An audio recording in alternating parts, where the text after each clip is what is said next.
welcome back to channel, TrainStation 2. Alright, result as predicted. Smoksky will be the champion for sure, and I'm really happy if I'm able to be second. Alright, so as usual, it's not easy, but I think the event has been asking too much on the event items. They're strange. Most of the time, events will ask for a mixture.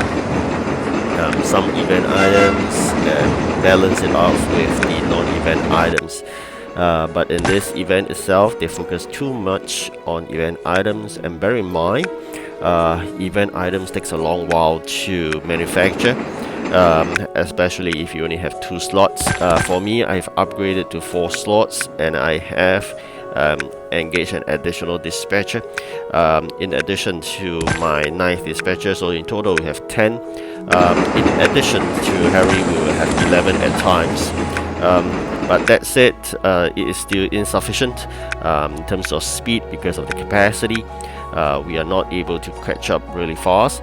Alright, so you can see here we are really at the bottom of the ranking chart, but like I said, continue to work hard.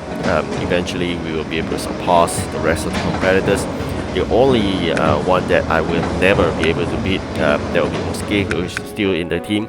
We are always in the same team because nonetheless we all start at about 11 to 12 hours late, so that's the time whereby they try to group people together.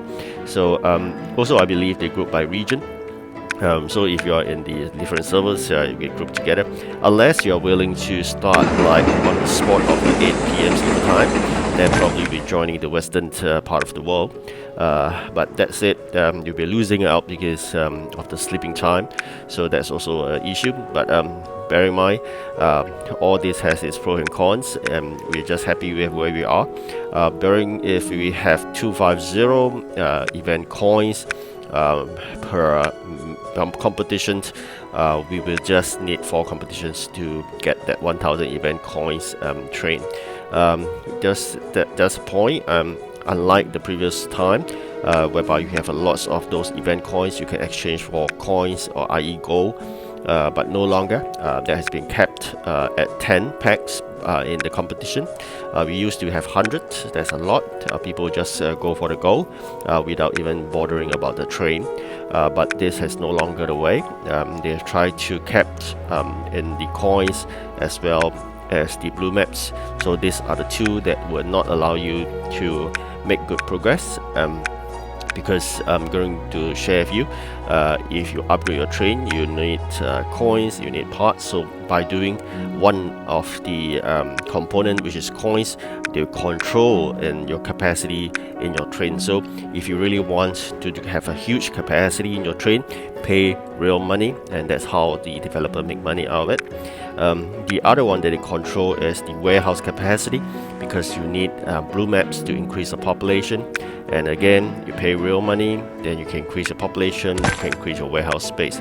But I've mentioned many times, warehouse space is critical, but not important enough if you have prioritized your resources allocation, or you have used your warehousing space in the factory itself. Alright, so please use the gems wisely to upgrade all your factories, so that you have more space to put items, so you need not be worried about your tidy warehouse like mine.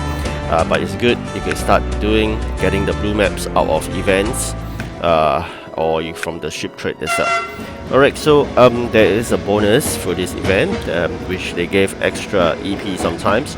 So it goes in a cycle, EP, gems, and Dino keys. So it goes in a cycle. So if you want to keep on getting those additional bonus EP, you guys gotta focus on that job to let it run 3 times. By the 3rd time, you will go back to EP again. So that's one way, but it's not easy. It's tough.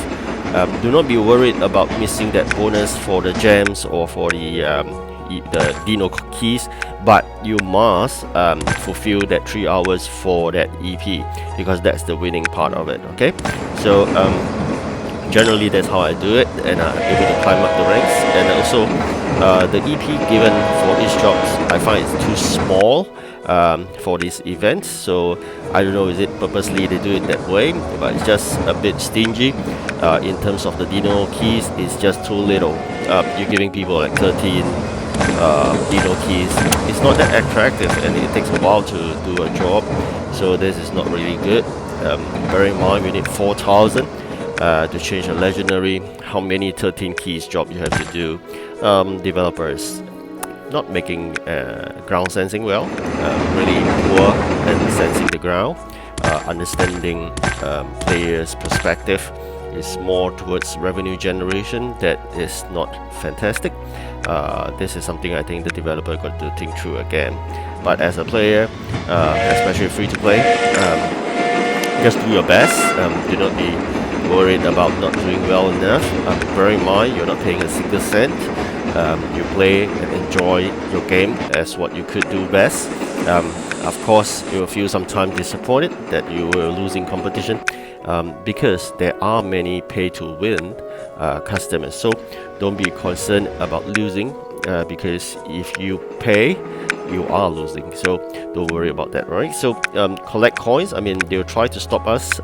Pay to win will get advantage, but free to play, how to combat that not so thoughtful developer is really go for the 4 hourly coins gold collection. That would basically try to beef up your gold amount.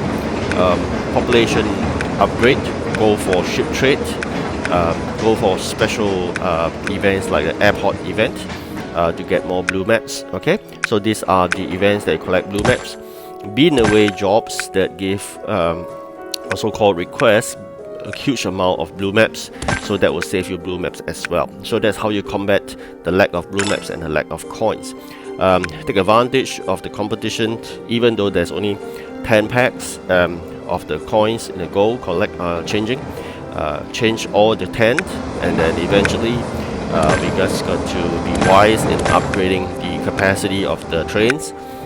Try your best to upgrade one region legendary, or actually one region, the legendary train that is from events of 80 capacity to the max, so you can get the maximum coins. Okay, so in every region there should be one maximum 80 capacity train if possible.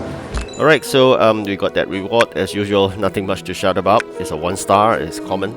So this is as predicted. Continuously we will beat the rest of the competitors, and we have came in first and second as usual. This is nothing new.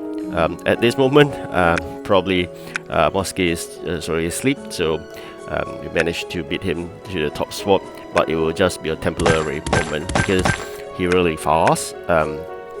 The dispatch, he once shared that he can do probably 3 or 4 at one go.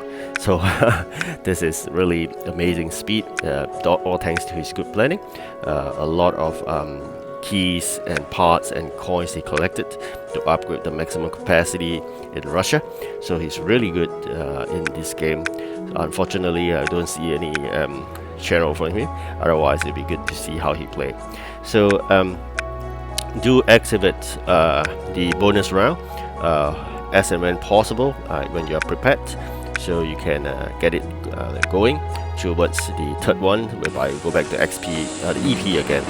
So we are trying our best to go and do all the deliveries that we can to maintain that spot. As you can see here, the rest of the people are lagging behind already. That's good news to us. We will continue to do that for the rest of the competition, which is going to end in a matter of hours in a way. That's how it works. So 10 more hours and we should be able to claim that 250 coins. 4 of it will be 1000, but don't expect to be so lucky every time. So probably at the 5th competition we should be able to claim that legendary train. If not, hopefully the last competition we can do that. Alright, so these are the things we prepare. The Dino takes a while. That's going to bear in mind. Prepare it up front if you have time. Prepare more of that, and then collect lots of those raw materials wherever possible, so you can continuously generate items from your Dino factory. Things takes a while to generate, and it's constantly drained down by the too frequent requests from the developer in this. Alright, thank you for watching. Do like and subscribe. Good luck in your competition. Goodbye.